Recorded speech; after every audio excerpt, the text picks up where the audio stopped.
We need to assemble the 5 families. No, not the 5 families. We have to.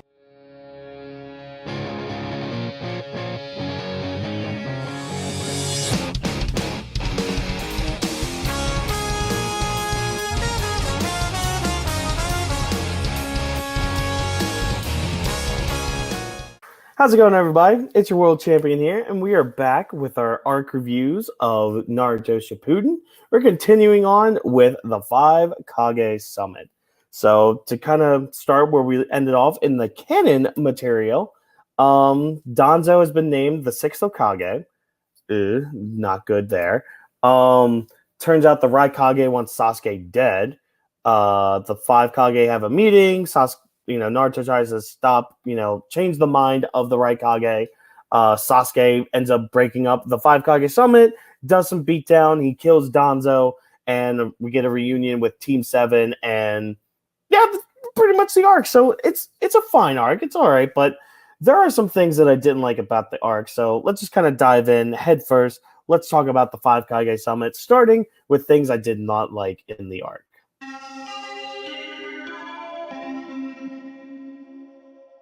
So the first thing I didn't like in this arc, it goes with something that Toby had mentioned to Naruto. So Toby goes to where Naruto is, and he's just like, look, let's just have a chat. Let's have a little talk. And Toby tells Naruto about, Itachi. So he's telling them all the truth and everything.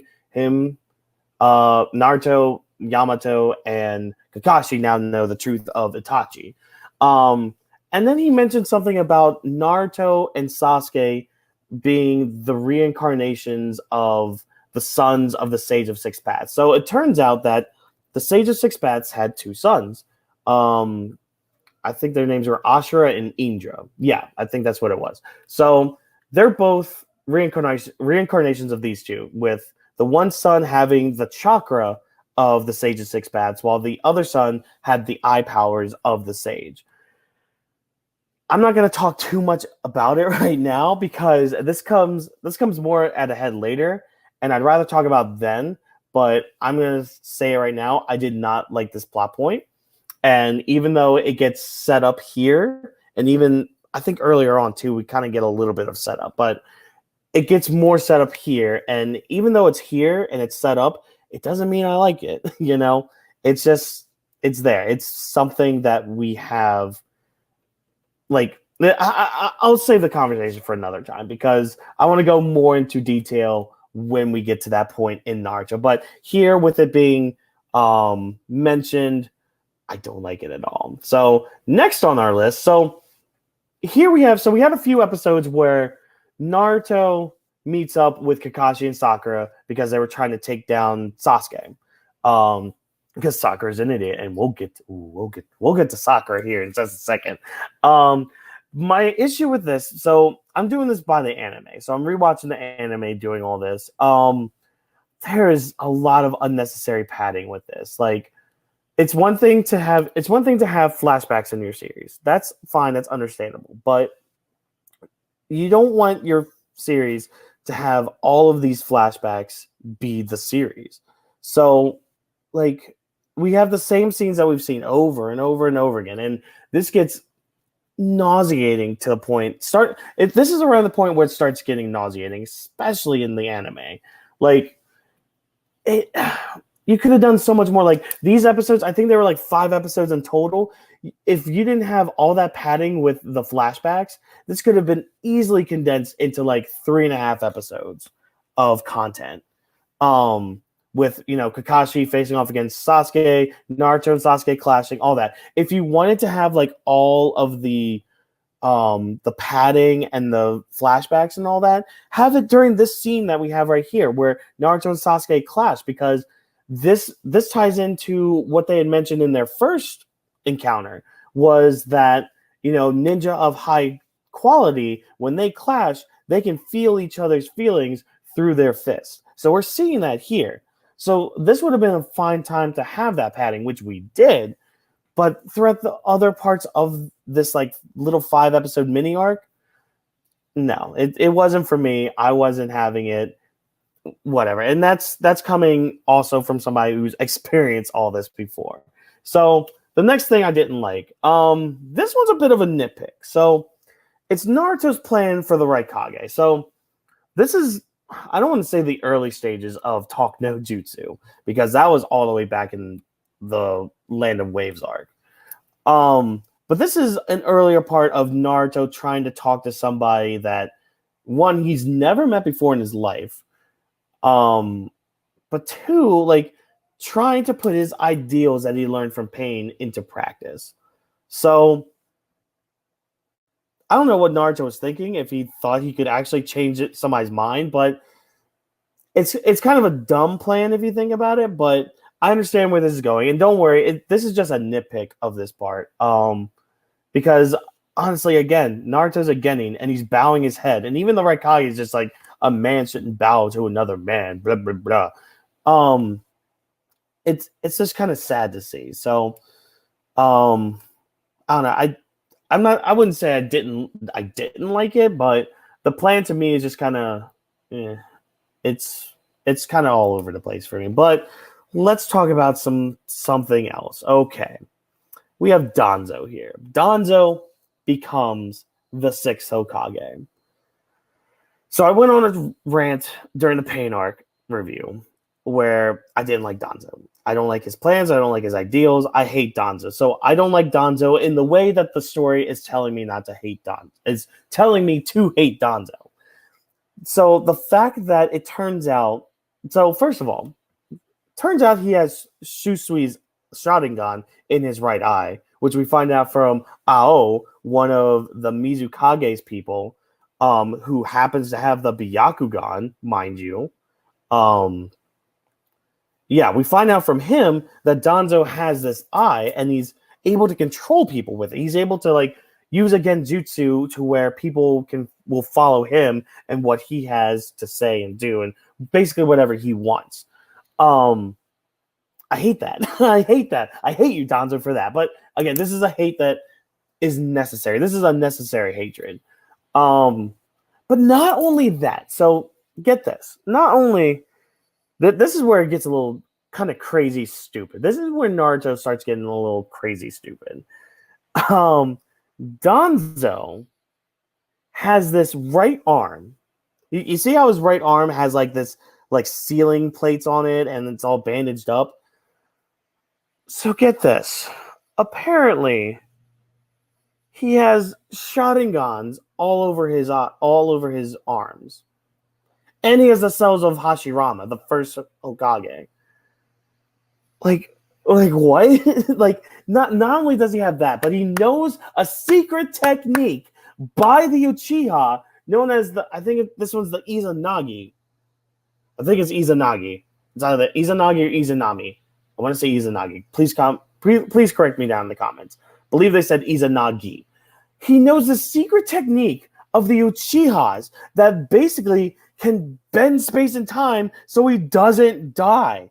Danzo literally has 10 extra lives because of all this. Like, what the fuck, man? That is just bonkers. Like, and not like the fun kind of bonkers. This is just like, okay, what the hell? And apparently he had Orochimaru help him with this. Like, if he was a part of Orochimaru's like little programs or test subjects and all that, this is what I don't get. Why didn't Orochimaru just take some of those eyes? You could implant those into your own body. I don't know. I don't know if Orochimaru actually did try that. Again, if he did, please let me know down in the comments because I would love to know that. But this is just bonkers off the wall, like a little too much. Like the fight with him and Sasuke was still fine. It was fun. But when you find out that, wait, this is a non-Uchiha that knows a secret ability that we're just now learning about. What in the actual fuck is going on? But I'll give it to this. Danzo's end was actually, it was good. It was actually pretty good. I'll give him that. His end where he sacrifices himself for the village and all that. That's fine. It was actually done really well. We see a little bit more of his backstory where Hiruzen was named the third Hokage. Danzo, and the reason for that is because Danzo hesitated when he wanted to be a decoy on a mission. So we see that Danzo has always hesitated, and that's what led him to lead this path. That's fine and all that. I still don't like the guy, you know. So that's why I put him in things I didn't like in this arc, because you're supposed to hate Danzo. I understand that, but this is the section where I wanted to talk about him, because I hate Danzo. I don't like him. The fact that he just wasn't named Hokage, he was going to put the whole village in peril just to be Hokage.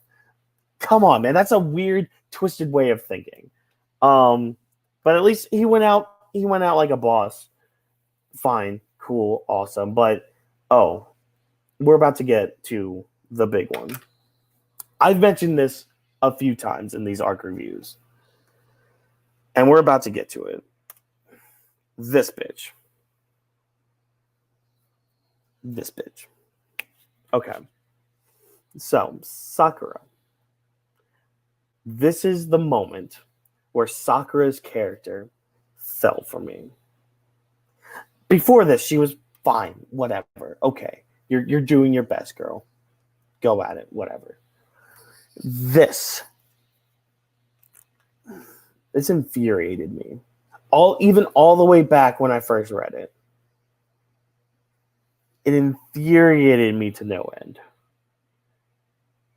Her plan here. So she leaves the village to chase after Naruto, Kakashi, and Yamato. And she has who is it? Kiba. She has Kiba, Sai, and Rock Lee with her to protect her and all that shit, and to track them down. So she's going there to talk to Naruto about the rest of the village being like, okay, we're going to take care of Sasuke. Okay, great. So getting the pressure off of Naruto. Instead, what this dumb bitch tries to do, and I understand the reasoning. Oh, I'm going to try to unburden Naruto by saying this. No, you dumb fucking stupid bitch. What she does is she's all like, Naruto, I love you. I don't care about Sasuke anymore. I love you. Naruto saw through this. Naruto sees through this, and he's just like, no, stop lying to yourself. Stop lying to me. Get the fuck out of here, you dumb bitch. And then she gets mad at him for that. Like, okay, first of all, the biggest problem I have with this, because I've dealt with people like this in my life. People like this who play with people's emotions. She thinks that all she has to do is say she loves Naruto and just settle for that, and end up trying to kill Sasuke, somebody that she actually cares about, somebody that she loves. Like, people can see through that shit, you dumb fucking bitch. Like, and I hate that. I hate that so much. Somebody that's going to play with somebody's emotions just to save them. No, you're not saving them at all. You're not helping them at all. It's just like lying because the truth is worse. No, just say the truth. The truth may hurt. That's because the truth hurts. Like, just tell people what you actually feel, how you actually feel, and what you want to do. Sakura wants to save Sasuke as well. Fine. Just talk to Naruto about it. Talk to him about it. Say, look, Naruto, we're all in this together. We all want to stop Sasuke, whether we kill him or we actually can stop and talk to him. Like, instead, she pulls a I love you card. No, you don't at all, you fucking bitch. Stop playing with a guy's emotions. And I'm so happy for Naruto for this. Because, like, all he ever wanted was, because he had a crush on Sakura. And all he wanted was for her to acknowledge him like that. But he could see through this now. He's smarter than he looks and what he used to be. He's not this stupid nine-tailed fox kid anymore. He's Naruto Uzumaki, the savior of the Hidden Leaf Village. Yeah, he's still stupid, but he can see through your shit, Sakura. God, it's so infuriating because there's people in our own lives, people, again, that I have dealt with, just like this, who are like, I'm going to play with this person's emotions because then I can get what I want out of it. And yeah, even though she's trying to do it for his own benefit, no, it is not for his own benefit, because this clearly shows that you do not know the person. You do not know why they're doing this. It's not because of you, Sakura. It's because of the fact that, and Naruto has even said this, he feels that he cannot be Hokage if he cannot save a single friend. He literally said that to Sasuke to his face. And you were even there when he said it. So it's not because of you, you selfish whore. It's because he feels that if he betrays a friend, if he cannot save one friend, how can he save an entire village? That's why Naruto is so fixated on Sasuke. Like, yeah, the joke and the meme is, oh, Naruto's a stalker that's all obsessed about Sasuke. Yes, memes are fun. Memes are great. Memes are awesome. But when you actually get into the series, the reason Naruto is after Sasuke is because of that. Is because he feels that if he can't save a single friend from himself, if he can't do that for one person, how can he do that for an entire village? But you, Sakura, you can't seem to understand that, even though it was said while you were there. So fuck you, Sakura. This is where your character died for me. Go away. And then after that, she thinks she can kill Sasuke. Are you fucking high? Like, you're so stupid. God, I hate you. Oh. Let's move on. This was the last thing I wanted to talk about in the negative part, but there's a lot of positive from this arc that we'll talk about here in a second.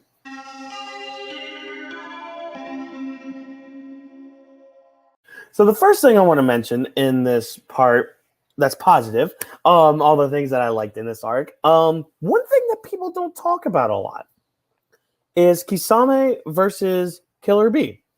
This is a good fight, because we start getting more hype for Kisame being the tailless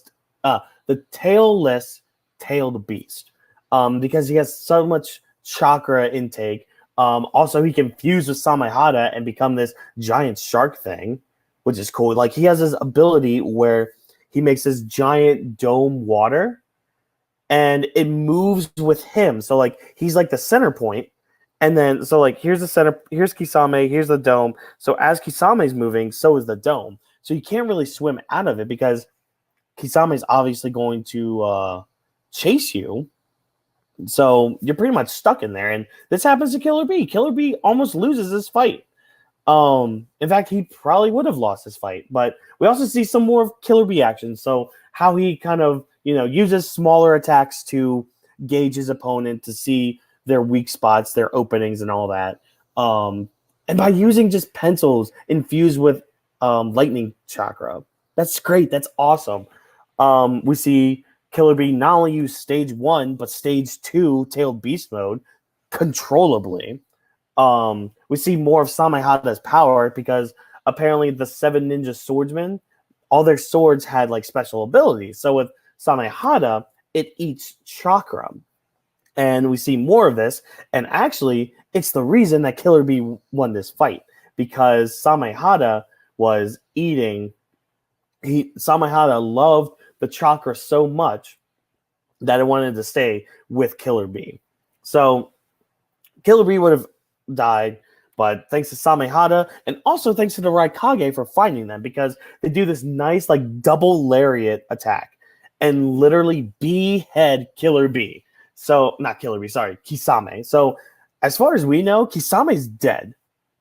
Hold on to that thought, though. But Kisame's dead. Killer Bee's reunited with the Raikage. They ended up going back to the Cloud Village. All is well. So, I wanted to highlight this fight because it's actually really cool. Plus, Killer Bee's one of my favorite characters in the series.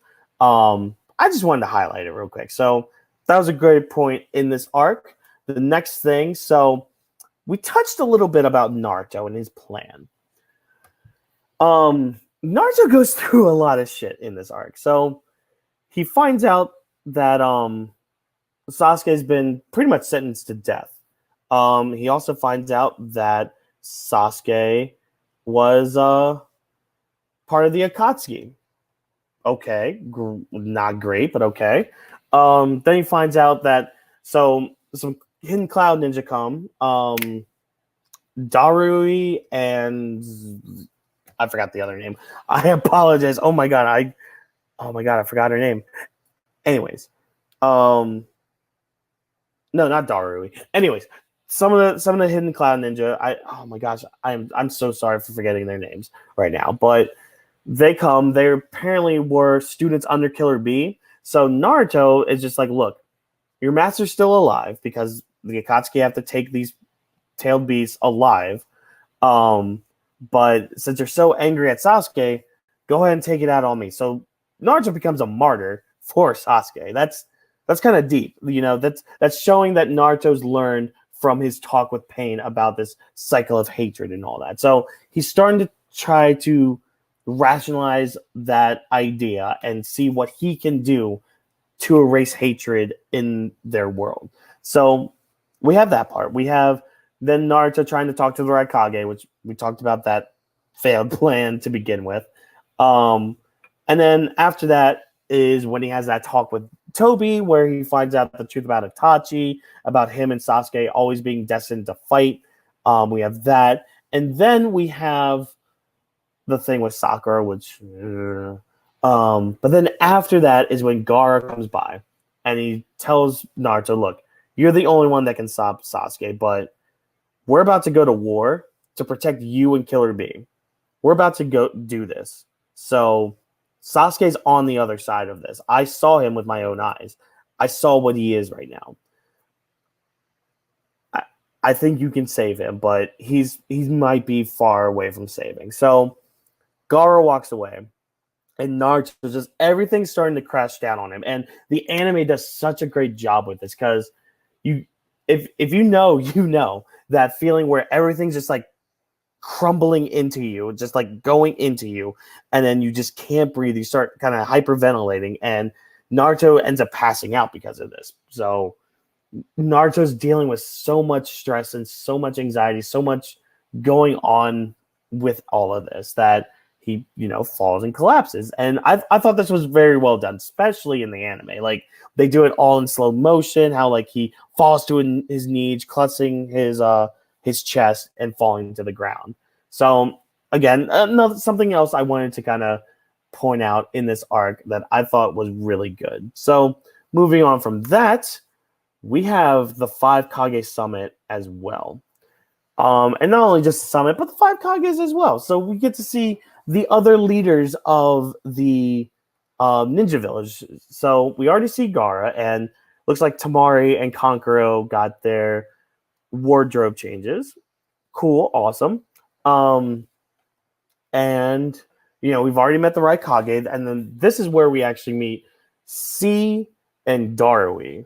So C is like the sensory type ninja, and then Darui. We'll see more of Darui later because I actually fuck with Darui. He's pretty cool. I like his design. He has some cool attacks and cool techniques that we'll see later on, like during the war. But he's cool. We get his introduction. The Tsuchikage, we see his introduction with the girl and the big guy. We don't see much action from the girl. Honestly, I forgot her name too. Sorry. And then the big guy, he has like this golem power, which is cool. But the Tsuchikage himself, he has like this dust ability where he can just vaporize something. Like he tries to vaporize Sasuke. It's good. It's great. It's awesome. And then we have the Mizukage. She's cool. Got the female leader, another female leader. She's headed off by this guy named Ao, who has the Byakugan in one of his eyes, and I think his name's Chizuru. He's like one of the new ninja swordsmen. So we not only get their introductions, but we also get to see that each village had ties to the Akatsuki. So obviously with the Leaf Village, there was things like Orochimaru coming from there. There was Danzo's shady business. There was Itachi. Like some of the big players of the Akatsuki came from the Leaf Village, but we know that already. The Raikage, what his was, he also had some people going into it, and plus he was very headstrong and all that. But it turns out like the Tsuchikage of the Stone, they had enlisted the help of the Akatsuki in the past, so they actually used them in their like mercenary type ways. So they've hired them in that. Turns out the Akatsuki started in the land of waves. So the previous Mizukage was apparently part of that as well. So that's some shit. And obviously with the sand, they had the ties with Orochimaru during the attack on the Hidden Leaf Village a few years back. So each village is not in the right here. So yeah, it's just nice to kind of see this kind of you don't want a lot of politics in your series, but when you do have it, it's nice to see how that all works because all 5 of these Kage meet. First of all, they don't meet too often, but when they do meet, they actually meet in this neutral country that's run by samurai. So that's actually pretty cool as well because they're acting as like the moderator, the neutral party, and all that. Yeah, so honestly, the meeting was fine. Meeting all the Kages was also cool. Yeah, it was fine. So next we have okay. All right, so this is the part of the arc where Sasuke attacks. So obviously the Raikage, he's in for the kill. Like he wants to beat up Sasuke, and he does pretty well. Him and Sasuke, I don't want to say they're evenly matched, but Sasuke's Mangekyo Sharingan is actually evolving in this. So like Sasuke ends up using the Susanoo here. It's like it's his incomplete Susanoo, but he ends up using it. And then he's using the Amaterasu even more and more and more, as well as the Tsukuyomi. So seeing Sasuke like evolve here, and he fights most of the Kage here. So he has this kind of one-on-one, almost 3-on-3 attack with the Raikage and C and Darui. And also the fact that the Raikage lost his arm to Sasuke. That's something to note about, because the Raikage is a strong dude, plus his attack base is like a wrestler's attack base, which is really cool. It's just enhanced by lightning chakra, which is awesome. But yeah, Sasuke actually like kind of surprised him a little bit. He was able to stab him a little bit with the Chidori, injure him a little bit with the Susanoo and the Amaterasu. Yeah, and then after some time, the Sand Village comes down there. Gaara attacks, so he has that encounter with Gaara, and then he disappears into the hallway with Karin. So they find the other Kage, and this is also where like Danzo had already escaped, but they're still heading up to where the Kage were. Sasuke ends up fighting the Mizukage a little bit, which we find out she has like this lava and vapor power.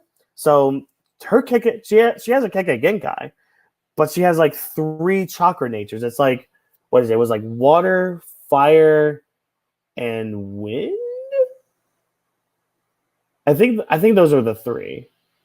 It's either fire, water, wind, or fire, water, earth, because she has like this lava style, and then she has like this vapor style, and the vapor style was actually melting the Susanoo a little bit. But Sasuke was able to escape from that, but he almost gets vaporized by the Tsuchikage. But luckily for him, Tobi's there, and Tobi gets him out of danger and all that. And then he has this fight with Danzo, which he does pretty good with. He's actually able to step up to an elite ninja like Danzo. Yeah, Danzo's kind of old. You can chalk that up. But Sasuke was able to use the Mangekyo Sharingan so much that he started going blind and all that. And it's not only just the beatdowns I want to talk about with Sasuke. Sasuke's character starts changing throughout this arc. Like he turned into this guy who's an Avenger, like actually trying to do something good. Well, good. He turns into that to somebody blind with hatred, and he starts becoming that super villain. So we see that with this Five Kage Summit because he's just like, oh, I don't care about Jugo and Suigetsu. Karin, where are the Kage? Where is Danzo? Blah, blah, blah. All that stuff. So we see that definitely with the Five Kage Summit part. But then with the Danzo fight, we just see more and more of this. Like he's being more fierce. He's being more elitist. Like his big thing is that Danzo's using the Sharingan. He's not an Uchiha. So he's using these Sharingan abilities. And he's just like, how many Uchiha did you have to kill to get that arm of yours? Why are you using the Uchiha's legacy and all that shit? And it gets to the point where Danzo actually uses Karin as as a hostage, and he tries to think, he thinks to himself, well, I'll just use this hostage because she's part of your team, Sasuke. What are you going to do? Sasuke just stabs through her into Danzo's vital spot. Without a care in the world, just, stab with my lightning blade. Yep, bye, Danzo. You're good. You're gone. Bye. You thought you could step up, but you can't. And then after that, like, his monologue with, like, Kakashi and Sakura and even Naruto, like, he's starting to sound so much like an evil villain. And it's actually really good. I actually really like this version of Sasuke, where he's, like, so full of himself, even though, like, he's using the Mangekyou Sharingan so much that he ends up at the end of the arc being like, I need Itachi's eyes. So now he's going to get the eternal Mangekyou. So now he can just use these techniques without any consequences. So that's going to be happening soon. It was just, I like this version of Sasuke a lot because you see that he's diving deeper and deeper into hate. And we see this through his interactions, even with his comrades. And even his comrades notice this too. Like, we have this moment with Karin where she's just like, she's caring about Sasuke, but then she remembers, wait, he tried to kill me. Fuck that dude. And she's just like, look, Kakashi, take me to the Leaf Village. Look, I'll tell you guys everything. Just give me some food. Give me a place to stay. I'll tell all. You don't have to interrogate me. I will just tell you. So that was cool. But again, I just really like Sasuke's character in this arc and where it was going from here because it was hype. Like, back in the day, this was hype because it was leading into something that I was really hoping to see is an evil version of Sasuke. But speaking of hype, the last thing I liked was Toby's declaration of war. So he actually pops up in the Five Kage Summit. All the Kage and their assistants are there in that room, and he's just like, look, we can do this the easy way or the hard way. Give me Naruto and Killer Bee, and we won't have to fight. We won't have a war. It'll be fine. And of course, the Kage say, no, we're not going to give you that kind of power. And he's like, all right, fine then. Fourth grade ninja war. I'm declaring war on you guys. And he's telling them his plan as well. So Toby/Madara's plan is to create what's called the infinite Tsukuyomi, which basically he's going to implant the Tsukuyomi onto the moon. See, this is where things are getting crazy as well, but this is the kind of crazy I like, so whatever. He's going to implant the Tsukuyomi into the moon and create this world. Like, it's going to reflect onto the world, and it's going to create peace in the world. But, like, I think it was Gaara who says this, or somebody said it in response to him. Like, that's not true peace. It's fake peace. It's just an illusion. It's not real peace. So Madara doesn't care. He's still going to do it.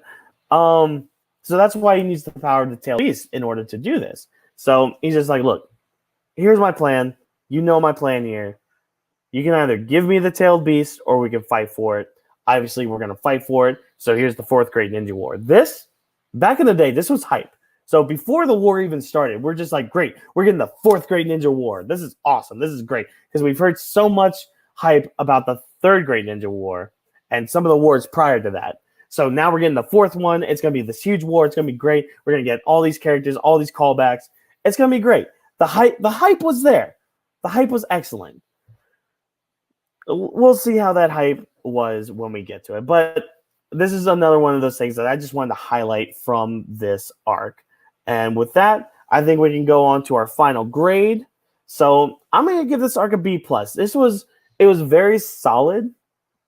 It told a good story. It set up a lot for the future. Had some great character development, great character moments. Some of the things that, like, I didn't like. So, like, Danzo, obviously you're supposed to hate Danzo, but I still wanted to say, I hate him because fuck that guy. The whole Sakura thing, just, ugh. And then some of the other things I was talking about, like the pacing of the arc, just things like that. Like, they bring down the arc a little bit for me. But let me know what you thought down in the comments down below. Let me know what you thought of this arc. Let me know what you think of the series going forward with this. Just let me know in the comments. Let's have a discussion about all this. Be sure to like the video if I entertain you in any way, shape, or form. And don't forget to subscribe to my channel because I'm doing these arc reviews. I got some other content that I do, that involves One Piece, My Hero Academia, all things like that. So the thing with this, so the next arc is like the war countdown arc. And it's the thing I'm using to like see the episodes and all that. So like I have a list of episodes and the list of arcs and all that for this series. So with this, it's broken up into 2 parts. It's like 6 episodes and then a 20 episode filler arc, and then it continues with like part 2 of a countdown. So I think what I'm going to do here is the next review is going to be that filler arc. I think it's called like Life on a Boat. It's like 20 some episodes. So I think and I think they're episodic too. So I think what I'm going to do is I'm going to kind of do what I did with the other like long filler arc we had, where I had like a ranking system of, here are my 5 least favorite episodes, my 5 favorite episodes. I think we'll do that with that. And then we'll do the countdown arc as one big one, because it would be weird to do like a part 1 that was just 6 episodes and a part 2 that's like 15 or so. So we'll just do that. So the next arc review is actually going to be that long filler arc. That'll get out as soon as possible, as soon as I can get to it. Also look out for the next Yu Yu Hakusho arc review. That'll be out soon. And of course, my One Piece and My Hero Academia weekly manga chapter reviews will be out. And, the Attack on Titan live reaction every month. So as always, people, be sure to, like, comment, subscribe, do all that wonderful stuff. And as always, I've been your world champion. Catch you guys in the next video. See ya.